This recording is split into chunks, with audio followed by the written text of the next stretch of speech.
1626 Médias. Apprendre, Transmettre. et construire. Alors bonjour et bienvenue sur 1626 Médias. Je m'appelle Mathéo et aujourd'hui je suis accompagné de monsieur Jacques Hébert. Bonjour. Ouais, bonjour. Donc alors ma première question ça sera pouvez-vous présenter d'abord qui êtes-vous et ensuite qu'est-ce que l'UFC Que Choisir. Voilà, donc je suis l'actuel président de l'UFC Que Choisir et j'étais également l'un des 20 fondateurs de l'UFC Que Choisir en 1981. Donc l'activité de Que Choisir, c'est de traiter les litiges, informer les consommateurs, les représenter devant différentes instances, faire des enquêtes pour effectivement anticiper et éviter des déboires aux consommateurs, les dénoncer, faire des conférences de presse sur certains sujets, approfondir certaines questions. Voilà, c'est assez vaste finalement. L'UFC Que Choisir, c'est à la fois des associations, donc 130 associations, dont la nôtre au niveau départemental, et un journal Que Choisir, donc Union fédérale des consommateurs. Alors quels sont les différents types de métiers au sein de votre association ? Alors, les associations de consommateurs, c'est principalement des bénévoles. Des bénévoles qui ont ou non des formations juridiques, mais de toute façon, ce sont des gens qui sont formés. Et comme je disais à l'instant, ici tout à l'heure vous aviez Annie et Chantal, s'occupent plus particulièrement des enquêtes. J'en ai d'autres qui sont plutôt chargés de la maintenance informatique. Je parle toujours de bénévoles, hein. Et ils le font très bien. Tout ce que vous avez autour de vous, c'est que du reconditionné. C'est les bénévoles qui nous assurent complètement le travail de maintenance informatique. Vous avez des comptables, vous avez effectivement beaucoup de métiers. En salarié, on a essentiellement une secrétaire, une assistante administrative et une juriste. Qui s'occupe des entretiens et comment se passe-t-il ? Donc vous l'avez vu tout à l'heure, le plus souvent, les gens prennent rendez-vous, mais on utilise toutes les formes, qui existent pour communiquer, c'est-à-dire qu'un litige peut être déposé sur notre site local, site internet, et on va traiter le litige par internet. Ça peut être aussi des mails, et parfois des communications téléphoniques. Comment vous faites pour dire que la personne que vous recevez se sente en confiance pour répondre bien à cette demande ? Oui, si elle vient nous trouver, c'est quand même qu'elle a déjà des a priori favorable sur le service qu'on peut être à même de lui rendre. Donc, c'est quelqu'un qui en demande d'aide.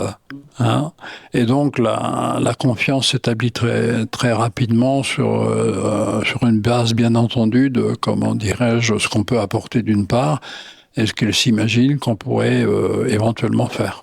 Comment vous faites pour financer votre association ? Alors, on est très indépendant. Donc, ce qui veut dire qu'on ne demande pas de subvention. Nous, personnellement.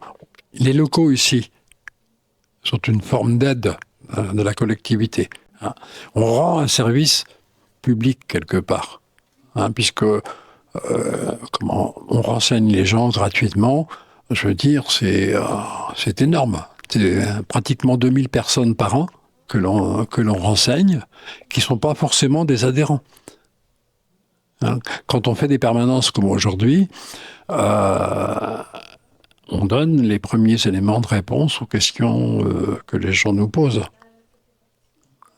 Donc, on réclame des locaux gratuits partout où on travaille comme on le fait, mais en dehors de ça, on n'a pas de subvention. On y tient absolument pour pas être tributaire. Tout à l'heure, j'avais un problème qui concernait le ramassage des ordures ménagères. On serait moins à l'aise si l'agglomération nous versait une subvention. Vous comprenez ? Donc, on ne vit que des cotisations de nos adhérents. Et on en a 2100. Plus de 2000.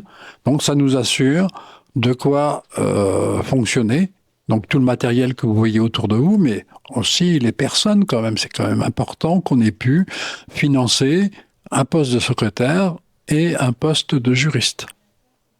Mais on n'a pas d'argent qui viendrait d'ailleurs. Ce sont nos adhérents qui nous permettent ça. Quelles difficultés pouvez-vous rencontrer? Beaucoup trop de travail. Beaucoup trop de résistance par rapport à des professionnels qui ne respectent pas les textes. Et ça devient de plus en plus pénible. Donc les députés, l'État créent des règlements, des lois qui ne sont pas respectés en France, il faut le savoir.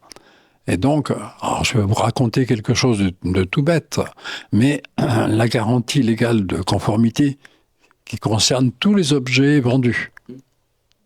Hein? Donc c'est une garantie qui est même applicable partout en Europe. Hein? Cette garantie légale de conformité, ça nous vaut, je ne sais plus, 300 litiges par an. Ça devrait être automatique de la part des professionnels, et ça ne l'est pas. Ça devrait être pris en charge automatiquement parce qu'il y a la garantie légale de conformité de 2 ans. Au-delà, il y a la garantie de vice caché. Donc il y a un dispositif qui permet la prise en charge par les professionnels et qui ne fonctionne pas. Donc vous avez un véhicule et on vous présente une facture de 5 000, 6 000, 7 000 euros pour changer le moteur, alors que le moteur avait un problème à la base. Ça peut vous arriver que des fois l'argent des contributeurs ne suffise pas? Alors on a 44 ans, on n'a jamais eu ce problème-là. On fait attention, on gère. On gère nos moyens, on ne fait pas plus qu'il ne faut pour éviter de se trouver en difficulté. Et puis, on a la chance de... Là, sur les 15 dernières années, on a eu une progression de 10% l'an. Donc, on est sans arrêt en croissance. Notre premier problème tout de suite, c'est davantage la somme de travail que représente le traitement des litiges. Et si ça vous intéresse, je fais un appel à de nouveaux bénévoles, il n'y a pas de souci. On forme les gens pour qu'ils puissent répondre, participer. Et puis c'est pas désagréable de rendre service aux autres, leur permettre d'être restaurés dans leurs droits. Est-ce que ça vous arrive d'engager des jeunes bénévoles dans votre association? Ah mais bien sûr. Bien sûr, j'ai des stagiaires qui quelquefois, tellement contents d'être là, reviennent à l'occasion de leurs vacances scolaires pour nous donner un petit coup de main. Et je vous parlais de la maintenance informatique tout à l'heure, mais c'est fantastique et il y trouve tout à fait son plaisir. Donc c'est un stagiaire qui toutes les semaines prend sa RTT pour venir ici faire quelque chose. Et croyez-moi qu'il y a du travail à chaque fois sur nos micros, sur le standard, etc. Il nous rend un fier service et il a 21 ans maintenant. Vous voyez que les activités peuvent être nombreuses quand même. On a des gens qui ont travaillé sur des affiches, sur la conception d'affiches en termes de communication. Et moi, là où je suis peut-être un peu faible en termes de communication, c'est les réseaux sociaux. Donc c'est Facebook, on y va encore un peu, mais Instagram et tout ça, on n'y va pas, on ne sait pas faire. Donc voilà, on est très demandeurs de gens qui, eux, sauraient faire. Moi, je vous remercie pour vos réponses, monsieur. Je vous en prie. Et on se retrouve bientôt sur 1626 Médias.